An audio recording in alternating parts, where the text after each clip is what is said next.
So how did one strike change the course of the war 180 degrees? And what did Russia hide about the talks in Istanbul? This and other topics we discuss right now. My name is Irina Uzlova, and today with us is Michael Sheitelman, political strategist. Michael, hello, glad to see you. Thank you for joining us. Good evening, Irina. The strike by our defense forces on Russian aircraft caused an unprecedented furor and a whole storm of compliments in the Western media. The Washington Post notes that Sunday's attack was one of the deepest in the Russian rear, and the operation itself shows that Kyiv has found a way to hit previously unreachable targets. According to American journalists, the strikes dealt a significant blow to Moscow's ability to use missiles and shows the vulnerability of military facilities located deep in the Russian rear. The New York Times writes that the attack on Russian bombers was one of the largest, and Ukrainian drones reached Siberia for the first time. Sky News points out that governments around the world will pay attention to how cheap drones destroyed expensive Russian aircraft. Marcus Reisner for Welt believes the Sunday's Ukrainian strikes have significantly affected the combat capability of the Russian Air Force and could have serious consequences for Moscow's nuclear strategy. The timing is perfect. With this special operation, Ukraine has proven that it doesn't need Trump. Telegraph analyzes this attack. So, Michael, how would you assess the strategic impact of recent Ukrainian drone strikes on Russian military airfields? Well, speaking about consequences, as with the last military guy mentioned, there are not only military consequences. The military side is obvious. Then Russia lost between 35 till 50% of their strategic aviation. It is very, very important. It is very important because this is the biggest loss in human history. The biggest loss of any army in any battle in all the history of the wars. I mean the last operation of Ukrainian forces. You also could compare it with, for example, the cost of these goods, of these equipments which were lost, and the cost of these airplanes is about $7 billion, which is unprecedented and uncomparable to just to anything else in human history. The same about the power, just the power, not the money. The power of Russia based on number of pillars, which is fleet, which is missiles, and the aircrafts.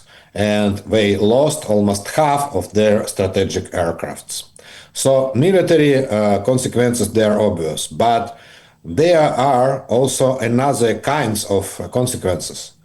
There is the consequences of, let's say, geopolitical. Then Europeans and Americans, they can't say now, we are fearing from Russian Federation.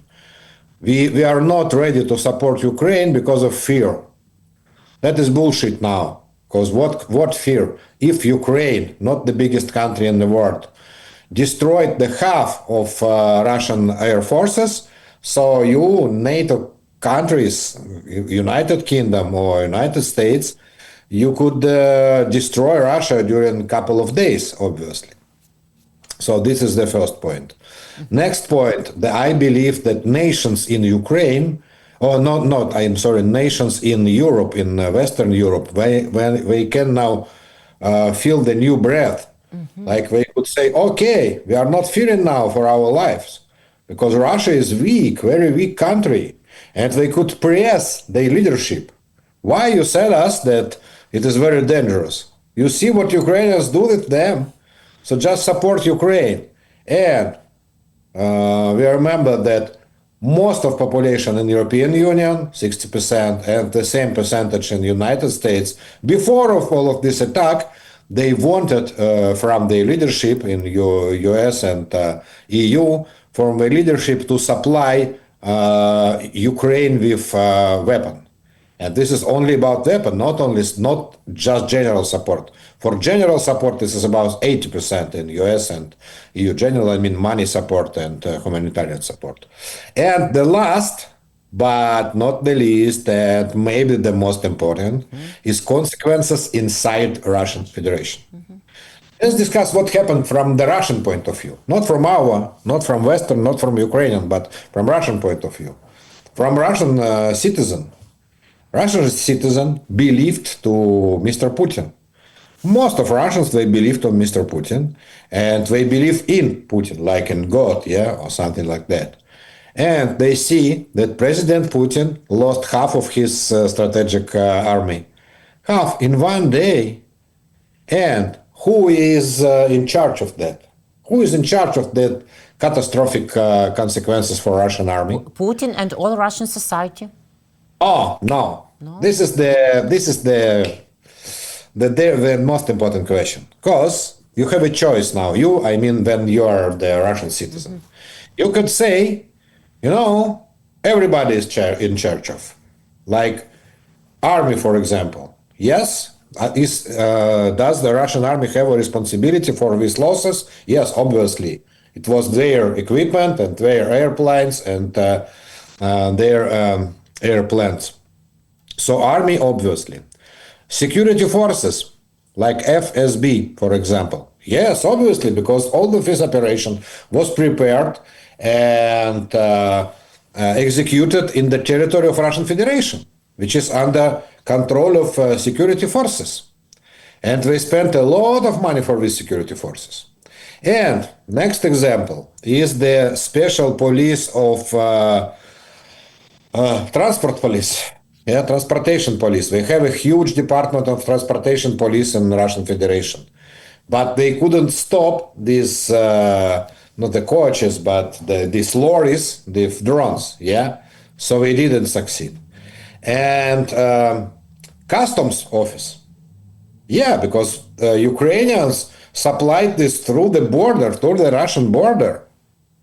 So when you take one after other clusters of Russian security forces of different kinds, so all this Russian state is, you could accuse everybody in Russian state, just everybody, and all of them, and you can't say just only this one governor is in charge of. Because all this operation happened in 5 different regions, with 5 different governors, with 5 different local authorities. So, your first choice is everybody is in charge of. And the second choice, Mr. Putin is in charge of. And you can choose, or everybody is in charge of, or only Putin, one person, who is in charge of all of this, or he is the responsible person. This is the Russian discussion inside Russia right now, I believe. And also in Russian elites, this is the discussion. And inside Kremlin, this is the discussion. What we could do now with Mr. Putin. He is weak, obviously. He lost the war, and all the world now sees that. He couldn't continue the negotiation because he doesn't have any cards, how Mr. Trump says, yes, usually. He lost his cards in this battle. So this is the big question, how long President Putin could survive in his position in these circumstances, in this situation. So, as I understand clear, you mean that our attack mean a lot of psychological narrative of the war. It changed it both domestically in Russian society and for Western audiences too. And this process of discussion between Russian society, between different representatives of Kremlin authority, can they launch bad process for Putin? Or it's only on the period of discussion? No, it could bring to the end of Putin's era, really. Because we, from our side, we could see in some internet society and in Telegram channels and in media, only the discussion between, inside Russian Federation, only the discussion between military guys, and I don't mean from highest position. We could see the discussion between some journalists, some, YouTubers, and maybe some volunteers who participate in the war. And they are very critical about Putin and about authorities because they invest their time, their money, their lives in this war. And now they see and they believe that the highest level authorities, they lost that. Okay, they accuse different people. One of them accused FSB, Special Security Forces, another one, for example, intelligence service, and another one, the army, or somebody I heard also who accused the finance ministry of Russian Federation in all of this. Yeah, because finance ministry of Russian Federation did not agree to finance some X-ray machines to customs. And this was the reason why they didn't find our drones inside the lorries. Well, this is the discussion in society, let's say. But inside Kremlin elites, and I mean, it is not 10 people, this is not 100 people, this is rather hundreds of thousands, with local authorities, with governors and their staff, and with local parliaments. Each region in the Russian Federation, we have 83 regions, and in each region they have their own parliament. This is federative republic. Russian Federation is federation. This is the state of 83 different states, de facto. And we have governor, and we have the local authorities, and what they should do now, and what they should support now. They didn't want this war. Most of them didn't want this war, absolutely. They are in opposition to this war, not open opposition, but they just they follow the general line of Mr. Putin, but they're not happy to support that because they lose money, they lose people, they lose everything, they lose power at the end. Like half of governors lost their power during this war. One of them did not supply enough soldiers, another one did not supply enough weapon, third one spent too much money, which Mr. Putin need for the war, etc., etc. So we're not happy from this war. But now, they're not only not happy, but they don't believe in the victory. This is the important factor. Before that, they could believe in victory, believe to Putin that Putin said, we need this negotiation, but this is just a game, this is negotiation. But reality that this summer we are going to win this war, to give a punch to the Ukrainian army and to get the victory. But now, when the first day of this summer, and we had a lot of huge plans exactly about this summer. The first day of this summer was the biggest loss in the Russian history, in the history of Russian army and in the history of any army in the world in any time. So it is very difficult to believe to Mr. Putin now. Until yesterday, Putin thought that his summer offensive can change a lot of things on the battlefield, and he was betting on his summer offensive. And now, Michael, it all looks somehow weak, even weaker than yesterday. Can you agree with it? Absolutely. No, in 90%, because you used the verb he thought. I don't know what he thought exactly, and I know what he said, but not thought. There is a difference. Obviously, he is not so stupid guy, and he could read the maps and to understand where his army is and where his army stayed 1 year ago, for example. As Senator Graham, who visited Kyiv last week, he said the Russian army stays on the same position like a year ago. So there is no reason to say that Russians, they are winning or Ukrainians are losing. But what Putin wanted really, and what he propaganda to Russian nation that yes, we are going to win exactly this summer, and it will change our position in negotiation also, at least to change the situation on negotiation. But now on the first day he lost so much that it is unbelievable. You can't get it back. You just can't to rebuild these planes. This is the part of Russian strategic weapon. This is a part of Russian weapon which was built not for Ukrainian war, which was built for the global war against United States and NATO. And these fighter bombers, which were destroyed in our last attack, this is the fighter bombers of nuclear weapon generally, who at the beginning of if the starts the global war between NATO and Russia, their goal was to destroy American fleets and American plane carriers. Was the goal of this strategic aviation, but they were destroyed by $500 Russian Ukrainian drones. So yes, so now Mr. Putin looks in very bad shape. Igor Tishkevich, political strategist, agree with you and told that nuclear blackmail by Russian Federation is pure bluff and no more at all. Why is Donald Trump silent? How do you think? While Russian Foreign Minister Sergei Lavrov made an emergency phone call to U.S. Secretary of State Marco Rubio. Okay, about this conversation between Marco Rubio and Sergei Lavrov. First of all, we heard the reports only from Russian side, if you paid attention. I didn't hear any report from American side. No, they don't deny the fact of this conversation, but nobody did not mention anything about from this conversation. This was second conversation during last week between Marco Rubio and Sergei Lavrov.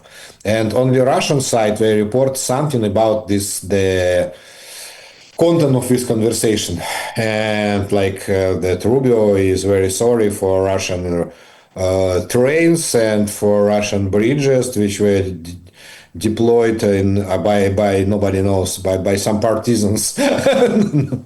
Nobody knows whom exactly, some guerrilla warriors inside Bryansk region. But as you could remember, for example, the first phone conversation between President Trump and President Putin. And if we recall the information which we received from Russian side, for example, I would say it was reported that President Trump and President Putin, they got to conclusion that they will organize ice hockey game between NHL, NHL, the League of North America, and KHL, the League of Russian Federation. But nobody else and nobody in the West never heard about that. So all of these reports, they looks like wishful thinking of Russian Federation. So I couldn't trust this information. But we saw some small information on the website of U.S. Secretary Marco Rubio, and they confirmed really that they had such conversation and talk about Russian-Ukrainian war. And the fact. Obviously, yes. I say they don't deny the fact. They deny the content of this of this conversation. And obviously that before the today's negotiation in Istanbul, Americans, White House, they need to try to know the Russian position about this negotiation. I don't believe they had big success in this, because nobody has the success. Also after conversation, nobody knows what they wanted about this conversation, about this negotiation. So let's talk about this negotiation and in general, because yes, they had place in Istanbul today, and they started near 3 p.m. Kyiv time, and then after more than 1 hour, our Minister of Ukraine's Defense Minister Rustem Umerov and head of Ukraine's presidential office Andriy Yermak said that yes, talks between the Ukrainian and Russian delegations in Istanbul have concluded.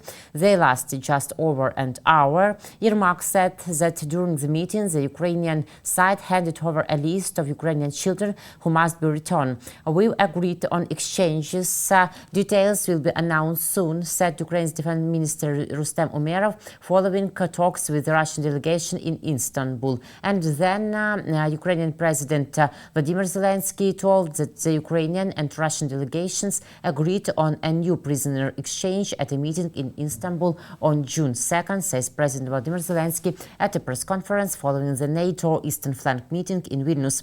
As for the Istanbul talks, I'm currently waiting for a full report from Umerov. They exchanged views and we are preparing a new prisoner exchange, Zelensky said. It's good result, really, new exchange. But what we should understand about another potential topics of these negotiations, lasting of it only 1 hour, about what?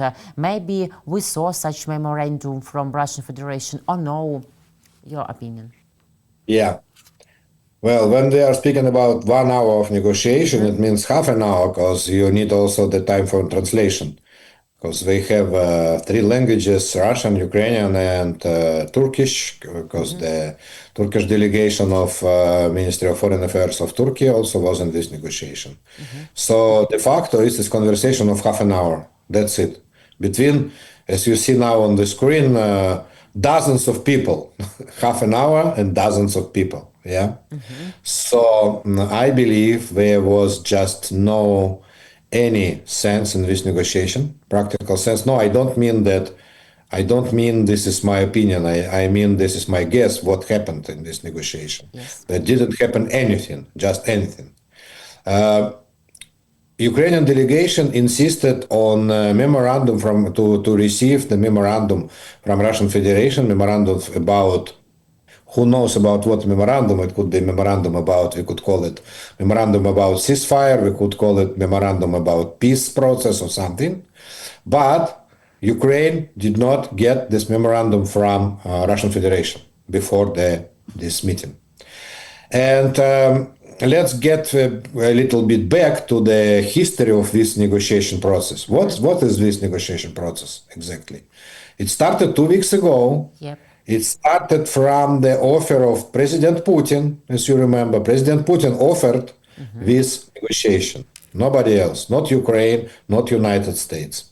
President Putin offered this negotiation process as an answer for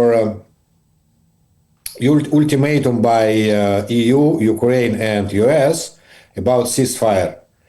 We and our European and American partners said that if Putin does not start the ceasefire on May 12th, it was on May 12th, yeah. So United States and Europe will put the new sanctions on Russian Federation. And to stop this process, to avoid these sanctions, President Putin of Russian Federation, he said, okay, let's start the negotiation in Istanbul, and mentioned some date like May 15th. Well, Ukrainian delegation went to this negotiation. By the way, American delegation also went. The special representative of Marco Rubio, he is de facto the deputy state secretary. But Russians, they didn't agree to negotiate in presence of deputy of state secretary of United States, and they agreed to discuss the situation only with Ukrainian delegation. Nobody knows exactly what they wanted and what was the offer. They didn't bring any offer, as you know. What all you know from press and from information from Ministry of Ministry of Foreign Affairs of Ukraine, that Russians, they wanted some territories and some demilitarization of Ukraine and some other bullshit. And Ukrainian delegation said that that's a bullshit. Let's discuss the real stuff, that not your bullshit and your propaganda or something. It is not interesting to hear your propaganda. So after this first stage, the only thing that was concluded is the exchange of prisoners, 1,000 to 1,000. This was the only one thing. Yes, not 2, 3, or 5. Yeah, only the one thing. And the agreement to continue this negotiation somewhere and somewhere. That's it. So, as a consequence of that, President Trump called Mr. Putin just a couple of days after the negotiation. President Trump called Mr. Putin because he said that only President Trump, as the biggest president in the human history, etc., only he could stop a war. And he called Mr. Putin. And after the conversation, he said, okay, I asked Putin to send us memorandum about ending the war. What is his, what he wants from this war exactly? And I asked, said President Trump, but he will bring some conditions which will be realistic, which could be acceptable by Ukraine and by Western world. That's it. And Ukraine prepared this memorandum from its side and lent this memorandum to special envoy of United States to Kit Kellogg. And Kit Kellogg said, now we are waiting only for memorandum from Russian Federation. And when we could compare this to memorandum and to find some common points, let's say. But Russia did not lend any memorandum during all of this time. And press secretary of Mr. Putin, Mr. Peskov, he said, we will not lend the memorandum and we are not ready to publicly discuss this memorandum. But we have this memorandum and we will bring it to Istanbul and we will show it to Ukrainians. Show. He did not say we will lend it, we will hand it to Ukrainians. We will show it to Ukrainians. So maybe the head of Russian delegation showed some memorandum to Ukrainian side. We don't know till now because we did not have any press conference or something. But obviously we don't have any memorandum. Otherwise, President Zelensky was saying in his speech that we got the memorandum and we will discuss that and we will think about that. But obviously they not brought, I believe that they did not bring anything to this discussion. So this is like the way without any exit from that and without any future. And now we see, Michael, that Russia only wants to delay the process on this period. Yeah. It was the goal from the beginning of this negotiation process. It was the goal of Mr. Putin just to spend the time after the ultimatum from Western side. He wanted to spend the time for continuing this war and continuing the summer campaign on this war. And he spent 3 weeks, starting from the night speech of President Putin. It was the night between 10th and 11th May, something like that. Mm-hmm. So he spent 3 weeks, for this absolutely void negotiation process. Will Donald Trump only watch on this, or maybe he will try to make sanctions bigger, because we know that 82 senators agree with that bill by Blumenthal and Graham about sanctions, and you mentioned that 2 senators were in Kyiv, so maybe something about this, or Donald Trump will watch and that's all. We are happy now because the process not in only President Trump's hands. He could quit the negotiation process, as he said, for example. But Senator Graham, he does not plan to quit this process. Now, vice versa, Senator Graham, he took the peace process in his hands now, and he took an initiative. And if you follow his steps last week, you could pay attention that he visited Kyiv. First of all, he sent an ultimatum to President Putin. He said, I gave to President Putin a couple of days to stop a war. Mm-hmm. If not, we will put the sanctions. Afterwards, he visited Kyiv and he had a big speech on the center of Kyiv in Sofievska place, which is very central and historical place of Kyiv. And he said to Mr. Putin that Putin should stop the war just now. And that his next step is to go to Europe, to European partners of Ukraine, and to discuss how they make the pace together with Europeans about these sanctions.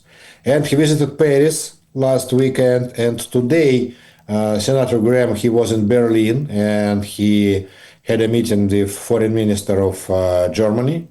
And afterwards, he comes back to Washington to vote his offer, to vote his bill. And this is very important that now he is the leader of this peace process, not President Trump. And President Trump, he has couple of days, just couple of days, not more, to decide, or he stands aside of all of this process of sanctions, or he took a lead on this process. And if President Trump took the lead of this process, so it will be his bill also, not the Senator Graham bill, but President Trump bill in the Senate and Congress. We will see how it will work. Whose sanctions it will be, Mr. Trump sanctions or Senator Graham sanctions. Michael, thank you very much. Thank you for this conversation, for your time and for your thoughts. See you next week. Take care. Thank you, Irina. Bye. Michael Sheitelman, political strategist. My name is Irina Uzlova. Guys, thank you for joining us. Leave your comments, please, under this video, and subscribe to our YouTube channels, War and Politics 24, and Michael Sheitelman too. Take care.